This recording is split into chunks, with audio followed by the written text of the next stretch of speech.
എടുത്തോണ്ട് വന്നോ? ബാങ്കിലൊരു വല്ലാത്ത ക്യൂ തന്നെയാ.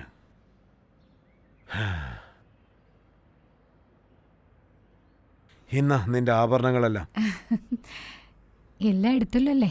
സംശയം ഉണ്ടെങ്കിൽ തുറന്നൊന്ന് നോക്കിക്കോ. നോക്ക് തുറന്ന് നോക്ക്.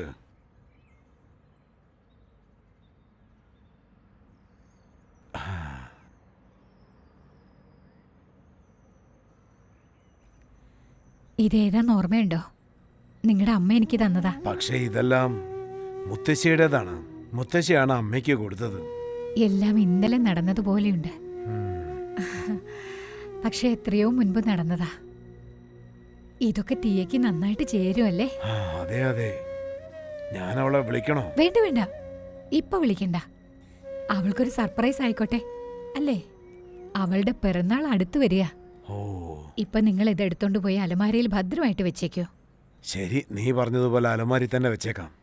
മറ്റൊരു കാര്യം, മറ്റന്നാളിലൊന്ന് പുറത്തു പോകേണ്ട ജോലിയുണ്ട്. അശോക് ഫോൺ ചെയ്തായിരുന്നു. നമിതയ്ക്ക് ഇപ്പൊ ശരീരത്തിന് നല്ല സുഖമില്ലെന്ന്. അതുകൊണ്ട് ഒരു പ്രാവശ്യം അവളെ പോയി കണ്ടിട്ട് വരാമെന്ന് എനിക്ക് തോന്നുന്നു. അതും നല്ലതാ. പോയി കണ്ടിട്ട് വരൂ. അങ്ങോട്ട് പോകുമ്പോ ലാലുവിന്റെ കടയിൽ നിന്ന് രസഗുല്ല വാങ്ങിച്ചോളൂ. അശോകിന് അത് വലിയ ഇഷ്ടമാ. ശരി, അങ്ങനെ തന്നെ ചെയ്തേക്കാം. പിന്നെ മറ്റൊരു കാര്യം, ഞാൻ കുറച്ച് താമസിച്ചേ വരൂ. ശരിയെന്നേ, നിങ്ങൾ പതുക്കെ വന്നാ മതി.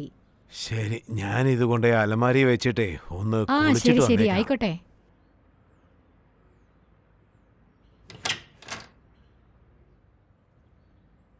എന്നാ ശരി, ഞാൻ പോവാ.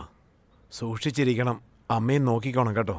അവളെല്ലാം നോക്കിക്കോളും. നിങ്ങൾ സൂക്ഷിച്ചു പോയിട്ട് വരൂ. ശരി. സൂക്ഷിക്കണേ.